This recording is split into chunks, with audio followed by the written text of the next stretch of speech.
O que nós fizemos de errado para contratar um juiz como Moro? Que prova errada a gente faz para permitir que o sujeito escreva conge? Como que a gente selecionou essa gente tão chinfrim e que tem uma concepção fascista do processo penal, que os próprios procuradores chamavam o código do russo? Isso. Que podia ser o o código russo, soviético. o apelido do Moro. Agora, nós temos que discutir seriamente isso. O Congresso aprovou o juiz de garantias. Temos que implementar, Então. porque há algo de muito errado para a gente não reeditar isso. Juiz mal escolhido, mal formado, porque não há nenhuma dúvida sobre isso, não sabia processo, não tinha noção mínima. E, de fato, eu acho que nós deveríamos estar discutindo. Eu acho que o Conselho da Justiça Federal, por exemplo, que é o órgão correcional, teria que estar hoje refazendo isso. Que concurso eu faço que seleciono esses tipos? Veja, eu fui aluno, estudioso, deve supor, e tal, que carregava livros. Magrinho carregava livros, tem fotos minhas aí. A imprensa possa mostrar o juiz Bretas na academia, mostrando músculos. Isso. Há algo de errado nisso. Quer dizer, nós estamos selecionando gente para mostrar músculo? Ou isso é um trabalho intelectual? Quer dizer, há algo de muito errado para ter produzido. Felizmente, nós conseguimos conter, mas é preciso entrar nas causas e não deixar mais que isso se repita. O governo do Equador, o presidente do Equador, entrou em contato com o Brasil, por meio da embaixada, pedindo apenas apoio político. Com menos de 4 meses no governo, ele queria ter a sua liderança afirmada, a sua liderança reconhecida e a sua liderança defendida pelo governo brasileiro. O que Luiz Inácio Lula da Silva fez. Trazendo aqui para vocês, na aspa literal da fonte, a única coisa que o Equador pediu foi respaldo político. O que Lula deu e o que também numa nota assinada pelos países da América Latina via Chile, via o presidente chileno Gabriel Boric. O que nesse momento nos interessa? E eu já me viro aqui para trazer o Valdo e a Leilane no nosso telão. Há risco de espraiamento desse desafio pela região? Não. A diplomacia diz que nenhum. Até porque o crime organizado no Brasil, por exemplo, já é muito mais organizado do que no Equador. Então, não. Mas, né, o que eles estão dizendo é que que já foi, Valdo, tratado como um tema importante na reunião que foi feita em Brasília, por exemplo, com todos os países do Mercosul, já está lá o combate ao narcotráfico e ao crime organizado na região, tende a ser ainda mais premente diante do que está acontecendo. A técnica em enfermagem precisa trabalhar e não tem com quem essas crianças ficarem. Porque também é difícil para a mãe, ela também é técnica em enfermagem, precisa trabalhar. Mas ela não quis a guarda? Então acabou. Ela acabou, doutora. Ela quis a guarda. A guarda não é só bônus. E a senhora não ri de mim, não. A senhora não ria de mim, não. A senhora tem que estudar muito para rir de mim. Ela não quis a guarda? Assim, a pergunta é simples. Ela não quis a guarda? Esses dois vão ter que resolver entre si quem vai ficar com a criança. Se não, dá para adoção. Se não pode cuidar do filho.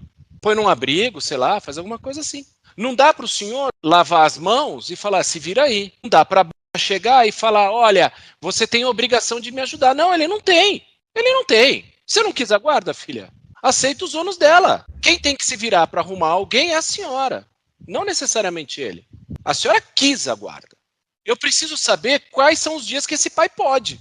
Ele tem um trabalho. Doutora, eu vou pedir para a senhora para juntar nos autos a escala de serviço dele. E a senhora também quer a sua escala de serviço. Sem isso, eu não tenho como decidir. Eu não tenho. Porque vai ser jogar o problema da mãe para o pai. E isso eu não vou fazer. A mãe não tem com quem deixar, o pai também não tem. Só que quem quis ficar com a guarda foi a mãe. Tem que pagar esse preço. A senhora ganha 1.300 e quis ter 2 filhos. Tudo bem, mas se o pai é um mau pai, eu não tenho culpa. Eu vou fazer o quê? Eu vou pegar esse negão, vou encher ele de tapa? Não é meu trabalho esse. A senhora é nova, é bonita, vai arrumar um namorado que vai ficar na sua casa com eles. E o trouxão ainda pagando alimentos. E vacila pagando mais alimentos ainda. E tudo bem. Quem tem que se virar com a guarda é a senhora. Desculpa, a guarda é sua. Aí o senhor vai sair do trabalho. Aí, mãe, ele sai do trabalho, não tem alimentos. Ah, vou pedir prisão dele. Não, eu não vou dar, filha. Ele saiu do emprego a pedido seu, inclusive, para poder ficar 15 dias com as crianças, porque ele não tem com quem deixar. A senhora escolheu um mau pai. A senhora escolheu um cara sem dinheiro. Porque às vezes as pessoas não têm culpa de serem pobres e não terem dinheiro, né? Ou de não saberem administrar o próprio dinheiro. Se a senhora tivesse opção, a senhora teria um emprego que ganha... A condenação daqui para trás. E mais do que isso, deixar Lula livre para sempre. E mais do que isso, deixar Lula ficha limpa, para que eles possam usar a fraude da urna eletrônica venezuelana e tomarem o poder de novo. Isso é ditadura, nós não podemos aceitar. Nós vamos pedir intervenção militar no Supremo Tribunal Federal. Quem está doente por ser trans? Ninguém precisa ser tratado, ninguém precisa ser curado. Tem a questão de contágio social, então turmas inteiras de uma escola se identificar como transgênero. Pode ter questões culturais, transtorno autista, é muito comum a comorbidade. A senhora Kim, isso é objeto do processo que ela enfrenta no Conselho Regional de Medicina e ela deve ter todo o direito de se defender sobre isso, mas ela chegou a afirmar que a transexualidade é uma epidemia, que a gente está vivendo no Brasil uma epidemia de transgêneros. A epidemia está relacionada a uma doença. Né? A transexualidade, desde 2018, ela não é considerada doença pela OMS. A identidade de gênero de nenhuma pessoa é doença. Ninguém está doente sendo cisgênero e nem sendo transgênero. Isso é uma identidade das pessoas. Ninguém é doente por ser gay, por ser bissexual, por ser lésbico ou por ser trans. Não é uma doença. Então, é, no mínimo, inapropriado, para não dizer criminoso, porque hoje a LGBTfobia é considerada crime no Brasil pelo Supremo Tribunal Federal, mas é, no mínimo, inapropriado você classificar a identidade de gênero das pessoas como uma patologia, sendo que a própria Organização Mundial da Saúde já superou esse entendimento. Ninguém está doente por ser trans, ninguém precisa ser tratado, ninguém precisa ser curado por ser trans, ninguém é incentivado a isso.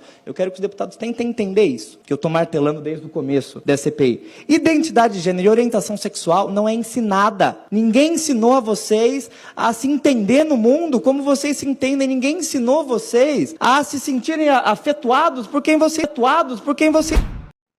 O governo federal lançou hoje o Enem dos concursos. Os editais com todas as regras e detalhes do concurso foram publicados hoje. O novo formato foi inspirado no Enem, centralizando as vagas disponíveis para o Serviço Público Federal em uma única prova, aplicada em 220 cidades espalhadas por todo o país. São 6.640 vagas em 21 órgãos do governo federal, cargos de níveis médio e superior, com salários de R$ 4.000 até R$ 22.000. 5% das vagas serão reservadas para candidatos com deficiência e 20% para candidatos negros. Com uma única inscrição, o candidato vai poder concorrer a mais de uma vaga em diferentes órgãos, mas todos os cargos precisam estar listados na mesma área de atuação, ou seja, no mesmo bloco temático.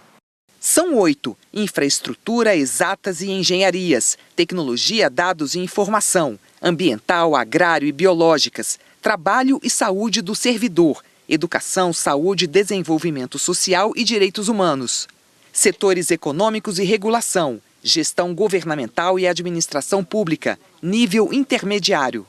A inscrição começa no dia 19 de janeiro e vai até 9 de fevereiro. A taxa será de R$ 60 para vagas de nível médio e de R$ 90 para nível superior.